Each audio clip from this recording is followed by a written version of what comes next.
Hello, everybody. My name is David Jones, and today we're talking about strengthening the voice of young carers across the Commonwealth. And I'm joined by Jenny Frank, who in fact is not able to be here, but will be joining our presentation. Ernest Mwangi is in a car in Kenya, just north of Nairobi. And Charles Mbugua is here with us as well, is in Nairobi. Bridget Robb has contributed to this, this video, but is not actually with us today. And we are going to talk about strengthening the voice of young carers across the Commonwealth. So what is our plan for this half hour? We're going to say who are young carers and why are we interested in them. We're going to talk to you about the history of this project from 2002 and 3, some festivals and after-school clubs happening in Africa. We're reflecting on how this project has supported the development of social work in Africa. Ernest will be talking about after-school clubs, and then Jenny will be talking about the voice of young carers and the Commonwealth Young Carer Charter. So that is our plan, but who are young carers? Well, a young carer in this context is someone aged 18 or under. Some countries will see a bit older than 18, but that person looks after a relative. So that could be a parent, a grandparent, it could be a brother or sister or an aunt or uncle. It's a relative with a disability, an illness, a mental health condition, or a drug or alcohol addiction. And that young person, who can be even 5 or 6 years old, is taking on adult responsibilities for caring. And so they are one group of vulnerable children.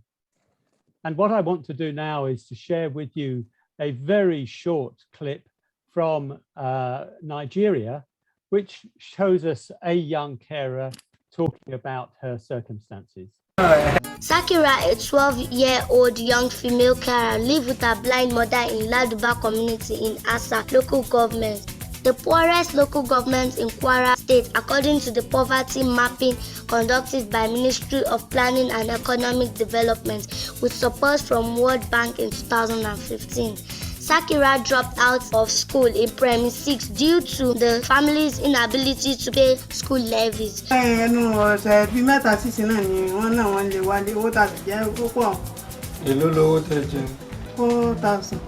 She has to work local beans for income to feed the family. So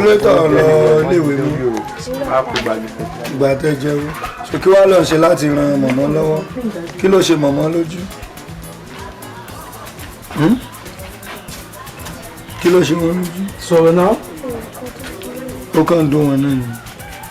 So what I'm talking about? Kilo ba won kiri. Beske. Irú àti oṣòwò tẹ́ bá pa ńbẹ̀ náà lẹ fi ń jẹun.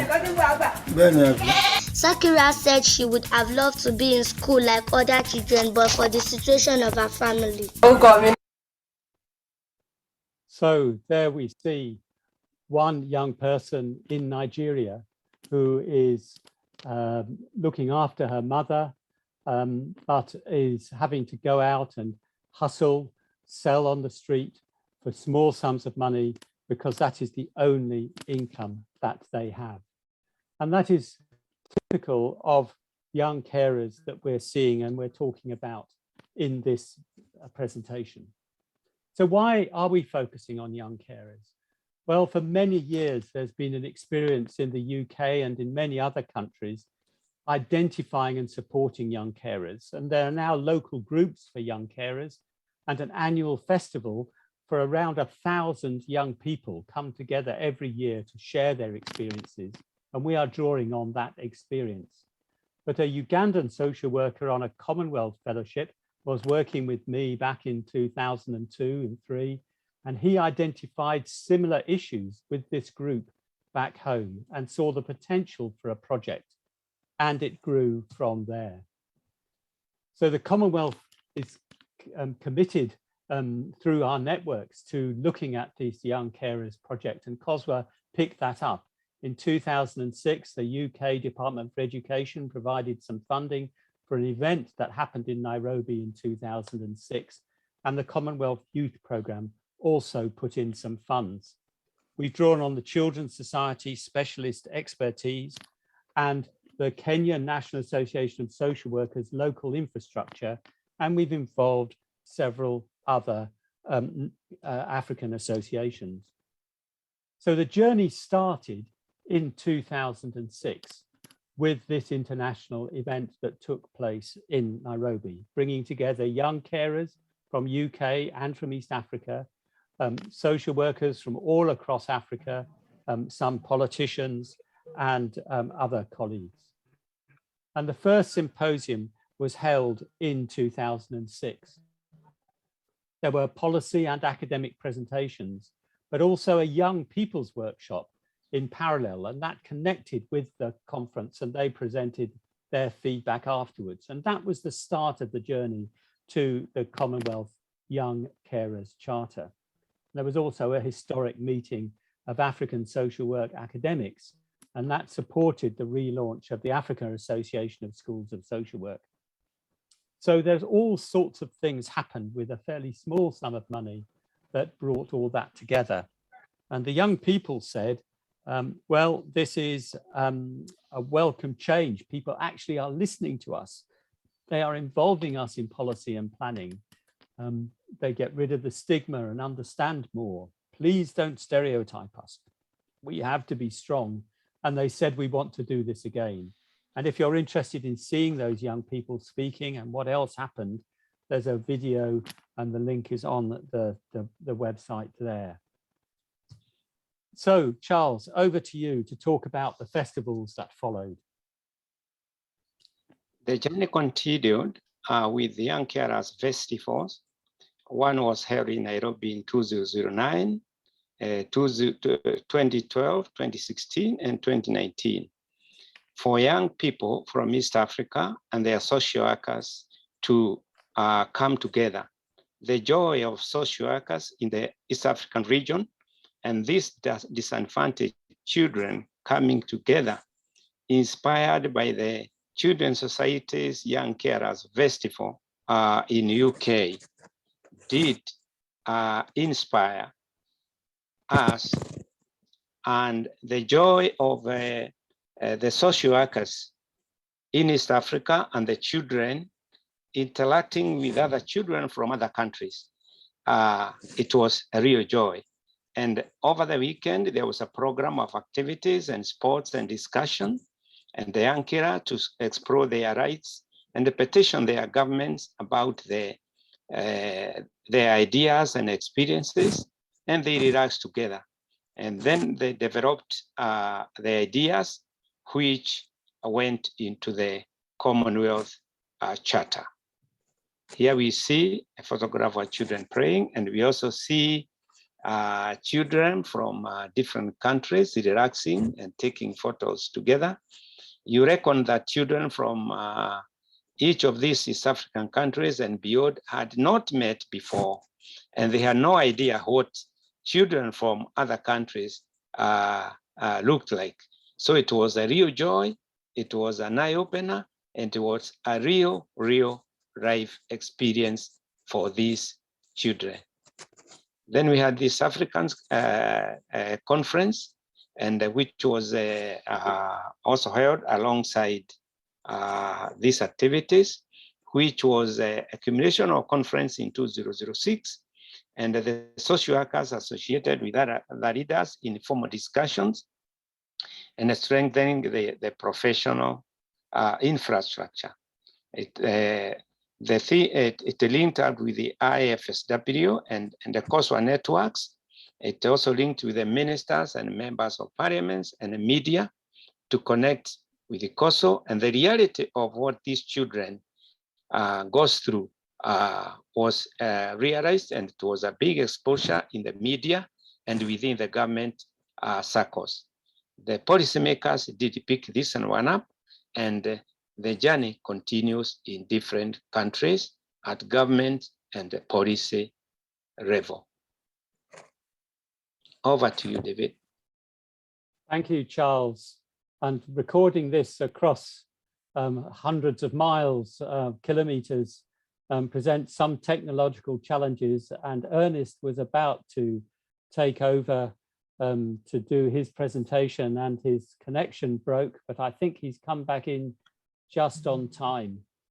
So Ernest, are you there? Yes. Right, well, we can go back to sharing the screen, and over to you to talk about the after-school clubs. Oh, thank you. My name is Ernest, and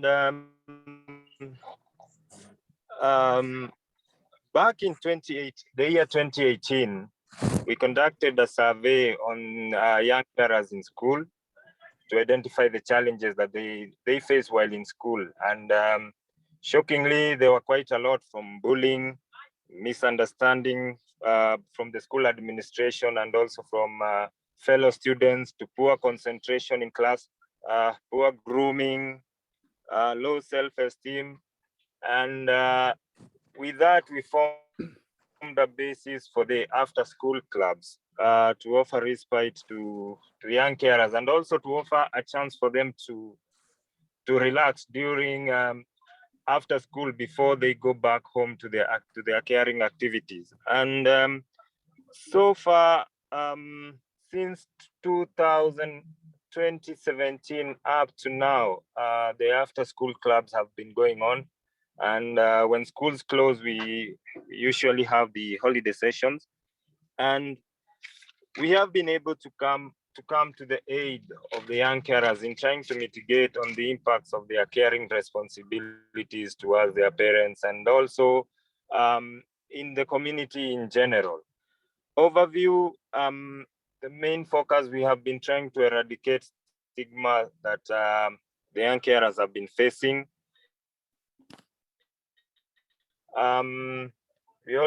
We noticed that most of them get into problems with the school's administration because of poor communications. They are not able to express themselves, and more.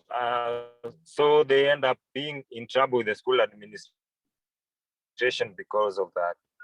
We also the after-school clubs have helped the young carers in. We have noticed an improvement in their school performance due to this time that they have to focus on themselves, to share ideas with other young carers, and also share experiences. So some of the activities that we have been doing is impacting life skills to them in order to boost their self-esteem, to build on their self-confidence. And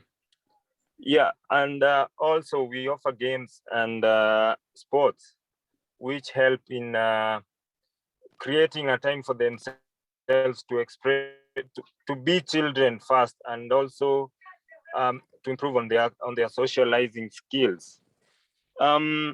Also, we have been able to tackle the issue of adolescence and reproductive health.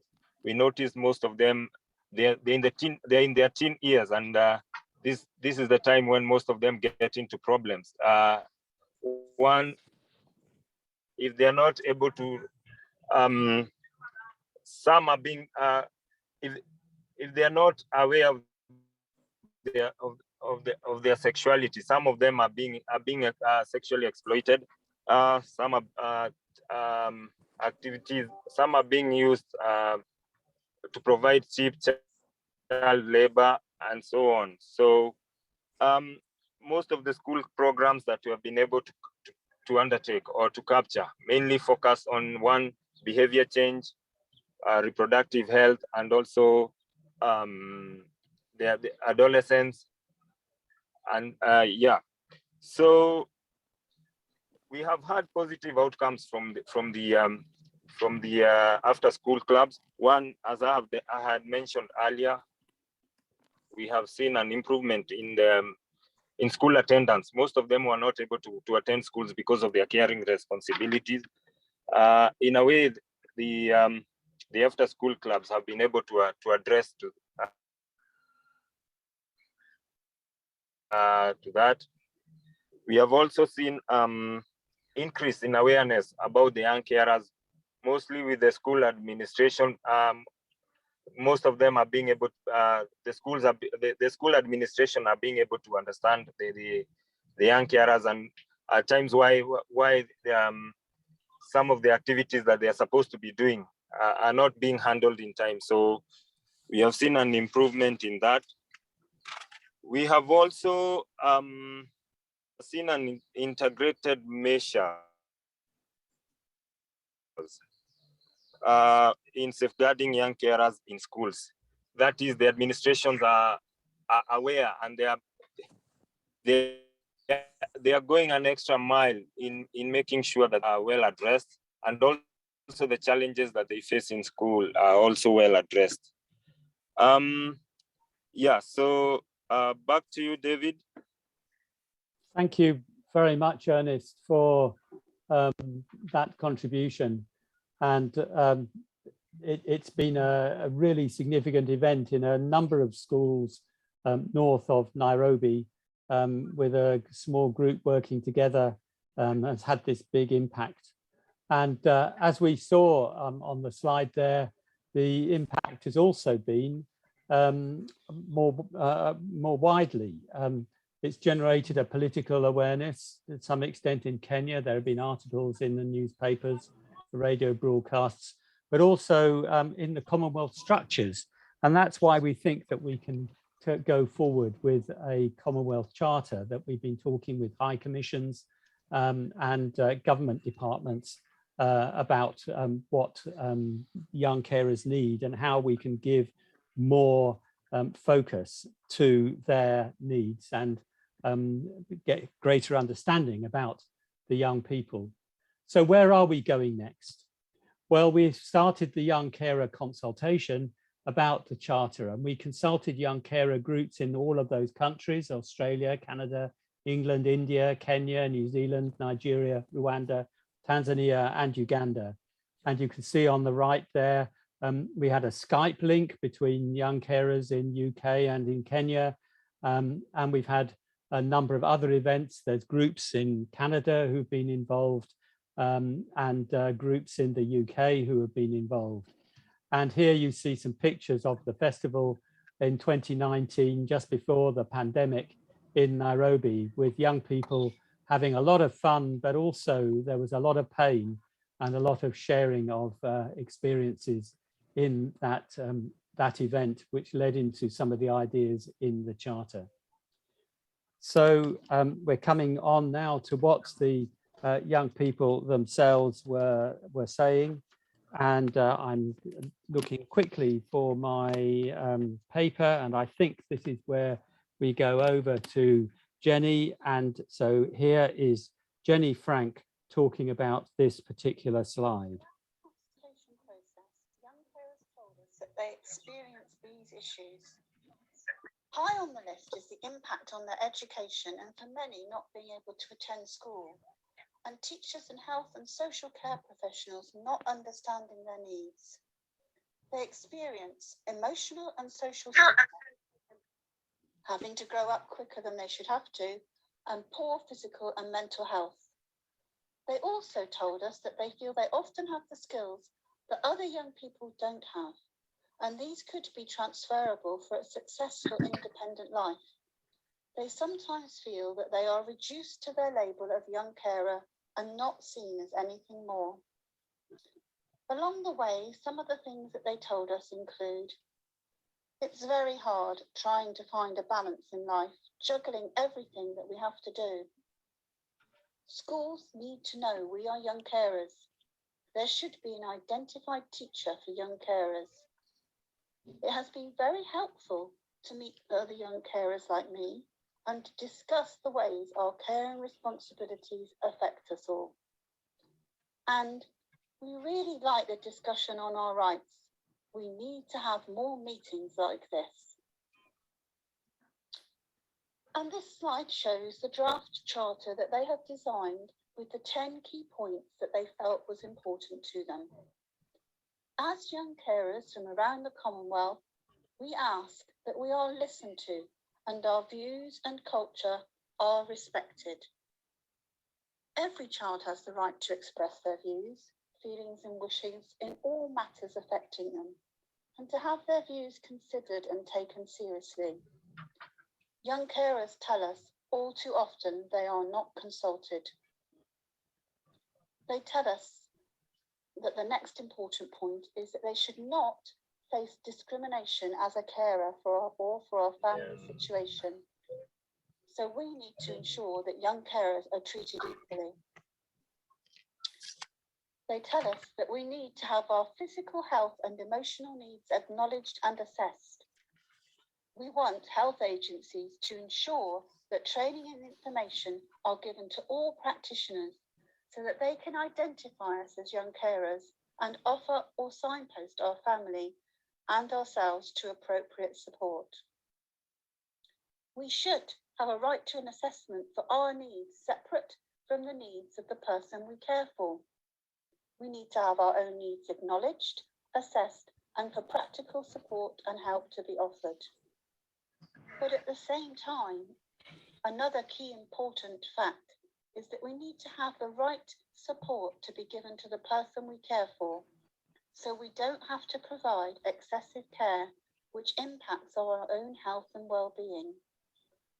This means that any assessment also needs to identify what appropriate or additional support is needed for the cared for person.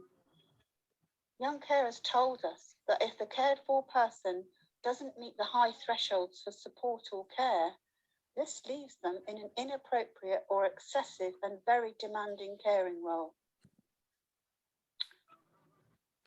Important for them is to have practical support and help offered, including respite care, and to be protected from psychological and physical harm. They say that we should have the right to education, time to focus on our studies, and be offered real choices in accessing further education and our future aspirations. We really want schools to respect and understand the issues we have to deal with at home, and to promote more awareness and tolerance of disability and illness. We also have the right to relax, play and take part in a wide range of cultural and artistic activities. Young carers should not have to lose their childhoods. And finally, but last but not least, we should have a home that is suitable and safe for us and our family. Young carers, like all children, have the right to a standard of living that is good enough to meet their needs, and government should help families provide this. Above all, remember to ask us what we need and listen to us. Well, thank you, Jenny, for that overview of the draft charter, and we'll be taking that to the Commonwealth Youth Programme and in other places for further consultation, hoping to develop this and get it approved as a pan-Commonwealth Young Carer Charter. And one of the things we have learned is that actually, although there are great differences between countries, the experience of young carers in each of the countries, whatever the economic situation of the country, has many, many similarities. There are more similarities than differences, and particularly around experience in schools, experience with health and other services, and the sense of isolation which comes. So where next, as we're nearly finishing now? Well, the Commonwealth Young Carer Charter, we'll be taking that through a consultation process. We'll be aiming to sustain these Commonwealth Young Carer networks, and if we can, to build on them so young people can have contacts between each other across the Commonwealth, and perhaps to have a Commonwealth Festival at a future date if we get the funding. We're looking to continue the after-school clubs and see if we can expand that concept elsewhere. And we need to look at sustainability for this whole project, which has been funded out of small funds so far, but we're looking for sponsorship to help the program grow and develop, and link with global bodies such as UNICEF. Involving local politicians and media and personalities will raise the profile, and perhaps to have a political patronage from a president in some place, but that will be something that will be really important for us. Well, you may have wondered what this picture was. You've seen it on several slides of this young girl caring for, are they her siblings? Where did she come from? What's her name? We've no idea.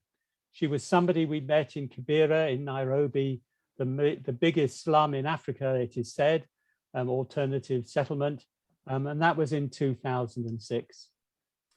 And here she is. We don't know her name.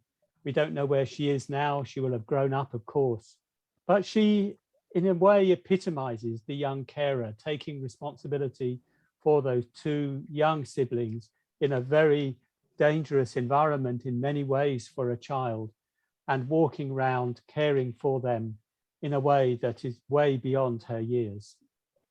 And perhaps that is a good focus for us as we finish. So thank you for listening to this project, which has been about promoting the voice of young carers across the Commonwealth. If you're interested, here are our contact details. We're very happy to share them with you. But we think it's really important that this group of young people are recognized, that their similarities as well as their differences are recognized across the Commonwealth, and that they have a charter which gives their voice strength, and that we're social workers, we can support and work alongside them, helping them to build their lives and to discover a childhood in the midst of all these challenges. So strengthening the voice of young carers across the Commonwealth is our mission. Thank you for listening, and thank you to colleagues who have joined us, and particularly, of course, to Charles, who is there in Nairobi, and to Ernest, who is also on the phone in Nairobi with difficult bandwidth today, Ernest, but your contribution came over loud and clear. So very many thanks, and thank you for listening. Goodbye. Thank you, bye. Goodbye.